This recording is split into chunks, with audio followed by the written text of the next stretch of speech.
All right. So again, thank you guys for coming. Thank Great to you. do this. Okay.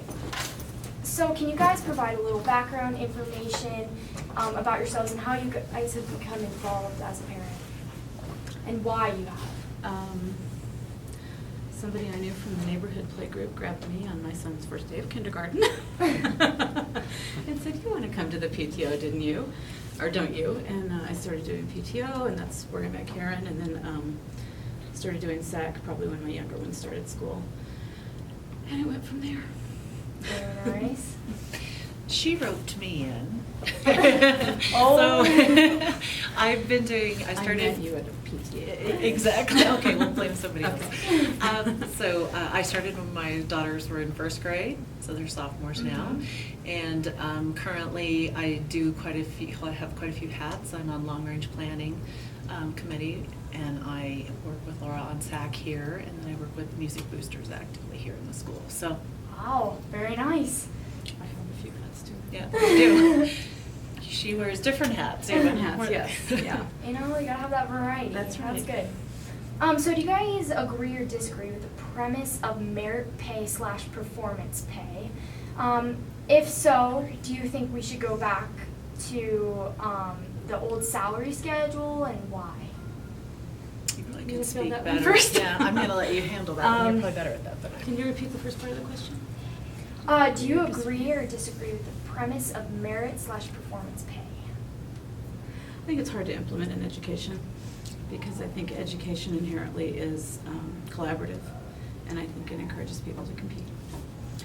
So I know sometimes I've heard some of the younger grades especially, the teachers are kind of like, "You can't have my lesson plan because I'm competing with you for my check." Yeah, and that's never So good. that's not good. You know, any kids that are struggling, they need to be able to collaborate on ways. There are certain kids that are harder to reach than others, and I think it just discourages collaboration. I think most people I've seen in education are primarily nurturing, and I don't think that really fits in with their personality either. Yeah. And I especially don't like the way we've implemented it here. I have to agree. One of the examples that I think about, a teacher was explaining to me that she was very good and very strong with children that maybe don't take tests well, maybe a little more challenging. So her classrooms would be loaded up with those kids. So if we look at her pay based on test scores, she may have a different group of children than someone else, and it's hard to compare test scores to test scores and base pay on that. Off of that, yeah. Yeah. All right. So have you guys ever sat down with Miss Fagan before or talked about any of the issues that you were unhappy about, or do you plan to in the future? I'm one of the founders of Douglas County Parents, which Oh. does not agree with a lot of what she's doing. Okay. So no, I haven't sat down with her. I've sat down with several of her assistant superintendents, her attorney several times, several members of the school board, but not her specifically. Wow. Very nice. And same is similar, although Laura's been a lot more active in that side of it than I have. I've been trying to support from the school side and do as much as I can from here. But I do try to make my voice heard out there, through emails, following up on as much as I can from the school-based side. Very nice. And do you guys have any innovative ideas that you believe that the district isn't doing necessarily, which may help the teacher morale? Allowing teachers to teach. It's a really innovative idea, but I don't think they're doing that right now. One of the things that probably I think we've been hearing for years is that a survey to the teachers that is published to the community so that everybody knows what's happening. And a true survey. They did one in December, but it was not anonymous. It did not leave room for answers. They had a lot of questions like, oh boy, I could have told you last night. They'd give you 10 different answers, but they were all very skewed answers to make it seem like you were supporting either what they were doing or against what parents or community members were doing. So a true survey run by a third party to parents, community members, and staff, I think would be great. Repeat the question because I had another thought that I'm losing, sorry. What are some innovative ideas that you believe the district is doing? Let the teachers teach and teach them or treat them as the professionals that they are. I don't think they're doing that right now at all. for the most part. I agree, and I think that we just really need to listen to our community and what the needs are. I think that we need to listen to the teachers and understand what's happening. It's, you know, life is ever changing, things are evolving, I realize there's gonna be change, so we can't stay, you know, but there has to be change, but in a forward, positive manner. Right. Very nice. So do you appreciate the difficulties the district has in terms of budget and the money allocations? I don't agree with them at the state. I agree with part of what they're saying for the state level, but yes, I think they're taking a very narrow view of it, a very ideological view. And I don't think, I was very disappointed that Dr. Fagan did not go with 93% of the superintendents in the state in January and sign a letter to the state legislature asking for more funding. She opted not to do that. And I actually challenged her on that on the district's Facebook page, and they finally, it took me about a week and a half to get anybody to even answer, and they said, oh, well, she supports it. And I said, she didn't show up. She's working against it, and she didn't sign the letter. I'm not really sure how that equates support. So, you know, last year she was one of only 4 that didn't sign it. This year they're taking a different tact, but she was one of only 13, I think, that didn't sign this letter. So there's a letter out there that 93% of the other superintendents have signed, asking, you know, and I think there's power in numbers. If all the school districts are going to the legislature and saying X, she's off over here doing Y, and that doesn't make any sense to me, so. I have to agree with that. Yeah, that's understandable. If you disagree with the district, are you willing to compromise with them with like certain, you know, things or issues or policies that they've come up with? I have been trying to some degree since the election. It's difficult because there are a number of people in positions of power in the district that I just flat out do not trust anymore. And I've been watching them and trying to work with them for 5 or 6 years. So I don't come to that statement lightly. But I'm trying to reach out where I can. I think they also need to look at a lot of the policies, and a lot of the things that they do are rolled out halfway completed. I know when they started all of the site stuff at the school, I was in this building one time actually early in the morning, and overheard teachers, like, I was around a corner, they couldn't even see me, saying, oh yeah, I spent 20 hours on one lesson last night, just uploading it into the system. And then the next morning they came in and they changed the whole parameters. I do think both of us try to look at it from both sides and try to understand. I think a lot of people in the community are asking why, what the motivation is, that the district is headed in a direction, that there's clearly a lot of people in the district who are not happy with the direction. And I think that becomes frustrating, and saying, what is their motivation, and why are we headed that way? And I think that a lot of people want more communication to understand the thought process. And we hope it's the process of taking care of the students, taking care of the schools, and I'm hoping it's not completely politically motivated. I think it is. Politically and economically motivated. And I spent a lot more time on this than you do, sadly. Absolutely. But just for instance, as you know, my oldest son is your age, and his little brother is in 8th grade right now, and I've seen a dramatic decline in the education he's getting. So how would you say, what are some of the things that you've seen happen? Well, when he was in elementary school, especially, class sizes were too big. They were packing. All of the students with behavior problems were in these 2 classes, and all of the students with learning problems were in these 2 classes, and all of the students with advanced reading programs were in these 2 classes. And so, this group with the behavior problems had kids literally running off of campus at Northeast, like once or twice a month, yeah. I mean, they were severe behavior problems. And then the learning disability kids had, their teacher, there were too many of them, the teacher didn't have enough time, she had no aides. So she didn't have enough time to differentiate instruction, which I know Dr. Fagan likes to talk about a lot, but the teachers aren't allowed time to do it. She didn't have time to differentiate instruction. She didn't have time to help the kids who were struggling. She didn't have time to challenge the kids who were ahead. It was literally kind of a survival mode every day. And that, you build one year, followed by another year, followed by another year, and pretty soon kids are falling through the cracks. Okay. I think the loss of teachers and strong quality teachers has Mhm. been really hard for me to watch. Oh, yes, They're- I understand that one. I have seen some of my favorite teachers Leave have the left, building. yes. Yeah. And if they would tell me, and a lot of them have told me, but they're not leaving because of a massive pay raise. They're not leaving because they moved. They're still in our community. They're right here, some of them you're close, right here to our school. Yeah. But they have had to leave. They have felt forced to leave to make a better decision for themselves. And And their families, they feel like they have to leave the district, and that bothers me and that worries me. When there's always going to be some attrition, I understand that, and we are going to always have some people leave. But I have lost just a lot of quality teachers through the years that I've hated to see go. Well, and what's hard with that is that, some of the new teachers have been all over the board from my children's experience. We've had some great ones, we've had some not so great ones, but we've had a lot of middle of the road teachers who could be really good if they had some mentoring. And most of the good teachers I know tell me that their first 3 years are awful, and it's just, you gotta learn the job and learn how to deal with kids and manage classrooms and all that kind of thing. And there's nobody around to help them because everybody has to take so much time to upload data and backwards plan and all this baloney that the district's coming up with, that they don't have time to do their jobs and do what really is important to them, which is help the kids. And the ones that do are closing their door and hiding and hoping nobody comes in and sees them. I mean, I've heard elementary school teachers say, God forbid, if Megan walks in and I have a book in my hand.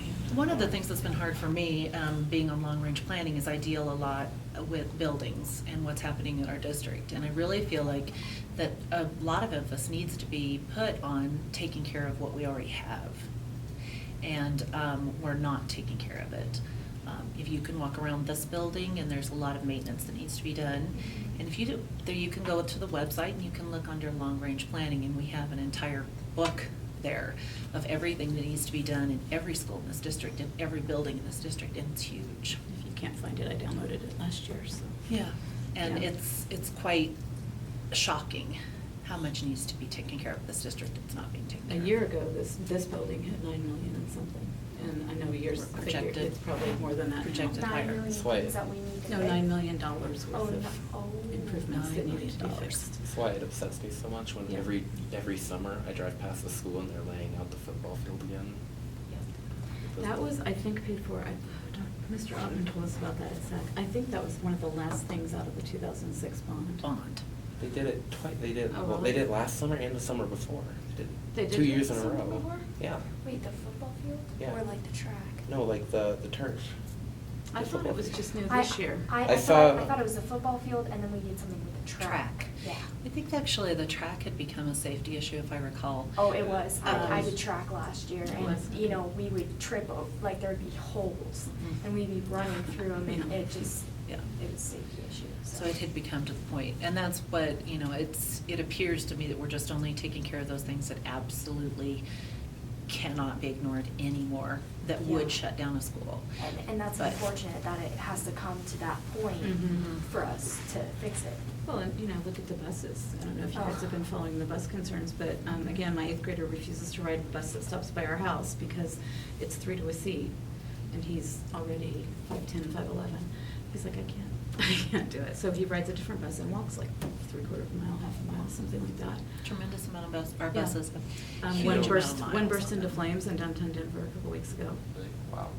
The engine caught I don't even know. Stop. It was something in the front caught fire. Luckily, nobody was in it. How across the board is that bus issue? 'Cause It's pretty bad across the board. I know they're having a lot of issues out of Sagewood. They are, and you can look, and it's included in long-range planning in Yeah. that book as well. They'll Yeah. tell you, we have a huge amount of buses that have over 400,000 miles on them, and don't really have a plan in place to replace those. Some of our buses, they were describing to me, I've not seen them personally, but are getting so old that the floorboards are starting to rot out, and they're having to go back in and fix them because they're just getting so bad. They're worried. Well, and we had this fall, Sagewood took all the 8th graders down for some plays in Colorado Springs, and they had a bus breakdown in the middle of I-25. And then the next day, there was a school somewhere in Highlands Ranch that was on I-25 on a field trip, and their bus broke down. And so, I can't even imagine if they're elementary students, especially trying to get people safely off of a bus in the middle of In the middle I-25. of, yeah. It's a dangerous place. Right. And I know one of our there's 3 different terminals for busing, and one of them doesn't even have a building for the maintenance guys to work in, so. If it breaks down, they're working outside in the snow and. Ice and whatever else, yeah. So there's a lot of challenges Yeah. happening. Yeah, not everything's right in front of us, because I didn't know anything about, Yeah. that book that has 9 million. It's called the Master Capital Plan. Yeah, that, a It's lot of actually, that it's stuff is- 275 million, but that was a year ago. And it was growing at 25 to 35 million a year, so I think you could safely say $300 million worth of capital needs in Douglas County right now. And 9 million specifically are out of this building. This is one of the higher needs. They've got, last year they classified it all differently, and then this year, I'm not sure what you guys did.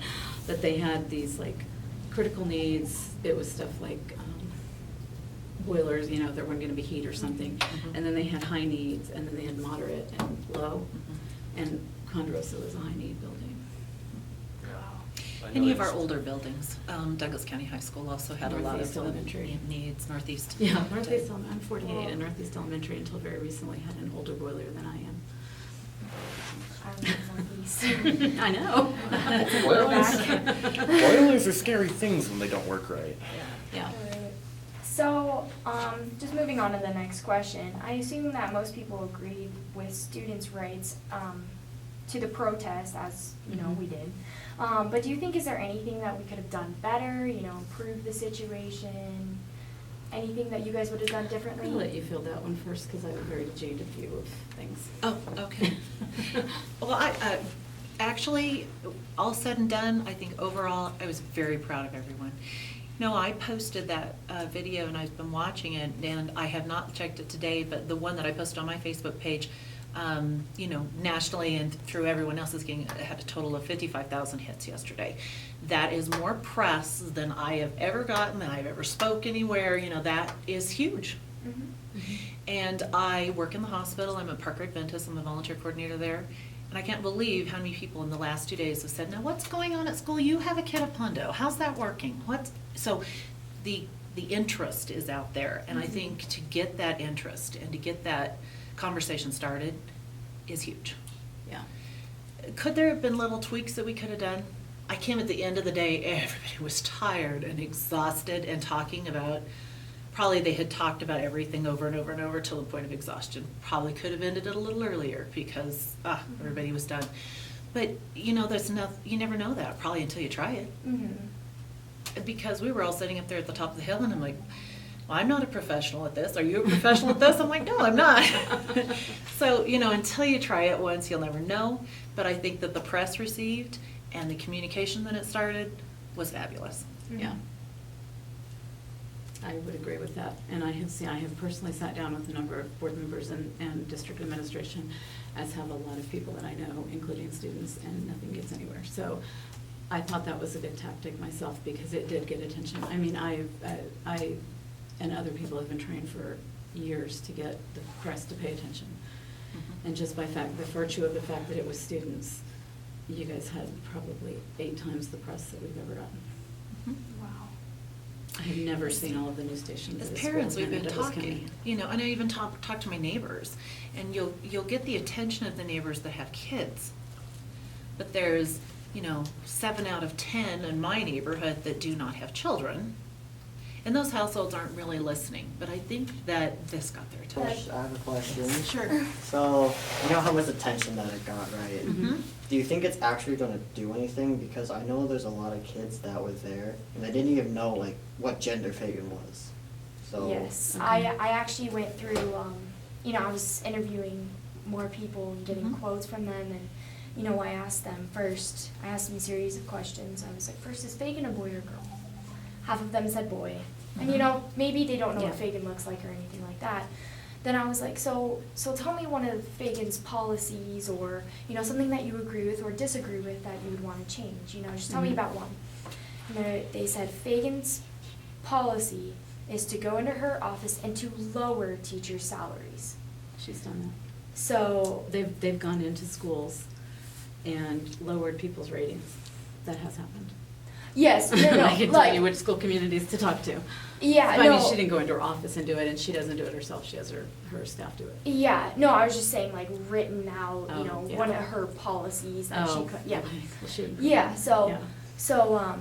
and you know, they know nothing, and, like, certain students, they, you know, like Grace, she was super invested in it, Mhm. you know, good for her, she was passionate about it, educated, everything, just like you guys are, and, but then you had the other side, like he was saying, that knew nothing, that was just, you know, Outside. you're always gonna have those students that just ditch. Yeah. That just, you know, I can get out of a math test, yeah, let's go outside and protest. Right. But I think probably, and I don't know, maybe you guys have some ideas. I honestly, we have tried quieter, more subtle things and haven't got as much press. And so I don't know, I think it was a good start, and I think, you know, you're probably right, you're always gonna have that group. Oh, yes. You could have that group on a day that you're all supposed to be in school. I'm gonna on use that an day, example. So I told you I'm part of Douglas County Parents. I put out a congratulations with a video from Dr. Thorson winning the Apple Award last weekend. Mhm. We got like 150 hits.